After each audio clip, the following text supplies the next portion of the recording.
মিষ্টি কথা ও সুন্দর চেহারার আড়ালে ভয়ঙ্কর প্রেমের ফাঁদ। প্রেমের ফাঁদে ফেলে সুযোগ মতো নগ্ন ভিডিও ধারণ করে ব্ল্যাকমেইল করাই তাদের মূল পেশা। তাদের চক্রে কেউ সাজে পুলিশ, কেউ সাংবাদিক। কখনো ফেসবুক বা মোবাইলে মিষ্টি কথায় ভুলিয়ে প্রেমের ফাঁদে ফেলে লাখ লাখ টাকা হাতিয়ে নেয় চক্রটি। লোকলজ্জার ভয়ে প্রায়ই তাদের চক্রের কবলে পড়েও এড়িয়ে যান ভুক্তভোগীরা। এই চক্রটির ঘাঁটি সাভারের আশুলিয়াতে। গেল 20 এপ্রিল পূর্ব পরিচয় সূত্র ধরে আশুলিয়ার জিরানি এলাকার সড়ক থেকে মোটরসাইকেলে ইমন নামের এক যুবককে তুলে নিয়ে যায় পার্শ্ববর্তী জঙ্গলে। সেখানে গিয়েই ব্ল্যাকমেইল করে টাকা হাতিয়ে নেওয়া হয় ইমন নামের সেই যুবকের কাছ থেকে। প্রতিবাদ করায় মারধর করে ক্ষত বিক্ষত করা হয় ভুক্তভোগীর শরীর। এছাড়া বিষয়টি বিশ্বাসযোগ্য করে তুলতে যুবকের মুঠোফোন কেড়ে নিয়ে অপরাধীর স্ত্রীর মুঠোফোনে নানা মেসেজ পাঠায় নিজেই। পরে 20,000 টাকা মুক্তিপণ দিয়ে চক্রটির কবল থেকে ফিরে আসেন ভুক্তভোগী ইমন।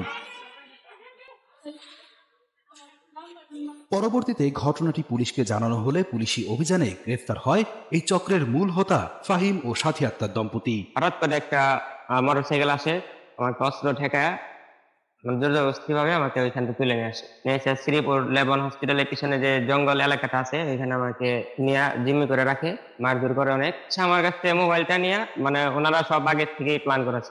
যে আমাকে কিডন্যাপ করে নিয়ে এসে সে হচ্ছে ফাহিম। ফাহিমের ওয়াইফের সাথে আমার অস্ত্র মূলক ঠেকায়া জবানবন্দি নিয়ে সেটাকে আবার রেকর্ড করা, আমাকে জিম্মি করে রাখা হয়েছে। তো 20,000 টাকা দেওয়ার পরে আমাকে মুক্তি দেওয়া হয়। তো আমি বাসায় চলে যাই। চলে যাওয়ার পরে আবার ফোন দেওয়া হয় যে পরবর্তী এটা নিয়ে যদি কোনো আলোচনা হয় বা কেউ জানে তাহলে আমাকে যে কোনো সময় মার্ডার করে ফেলতে হবে। জানা যায় এই অঞ্চলে প্রায়ই ঘটে এমন প্রতারণার ঘটনা।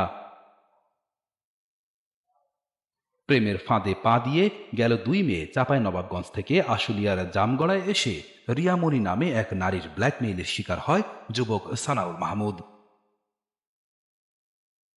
ঘরে আটকে রেখে অসামাজিক কাজের আখ্যা দিয়ে হাতিয়ে নেওয়া হয় প্রায় 60,000 টাকা। অভিযোগ পেয়ে এই চক্রের 3 জনকে গ্রেফতার করে পুলিশ।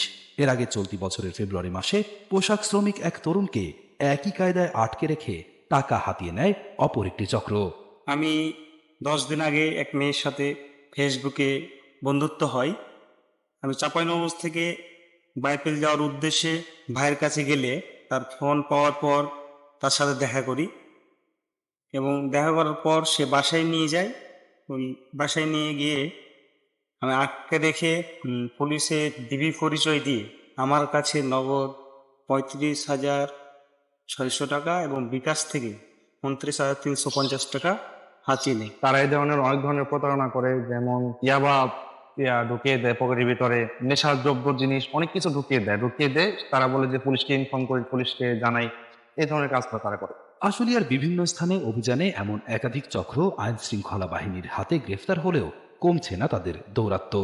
এসব প্রতারকদের মিষ্টি কথায় না ভুলে আরো সচেতন হওয়ার পরামর্শ দেন আশুলিয়া থানার উপপরিদর্শক শরীফ আহমেদ। আমরা বন্ধু নির্বাচন করি বা বান্ধবী নির্বাচন করি বা ফ্রেন্ড বা ভাই বা যাই একটা সম্পর্ক করি, সেক্ষেত্রে আমাদের আগে তার পরিচয়, তার ডিটেলস জানতে হবে। তার সাথে যে রিলেশনে যাই তার সম্পর্কে ডিটেলস জেনে শুনে তারপর যাইতে হবে। অন্যথায় যে কোনো ধরনের বিপদের সম্মুখীন হতে পারে।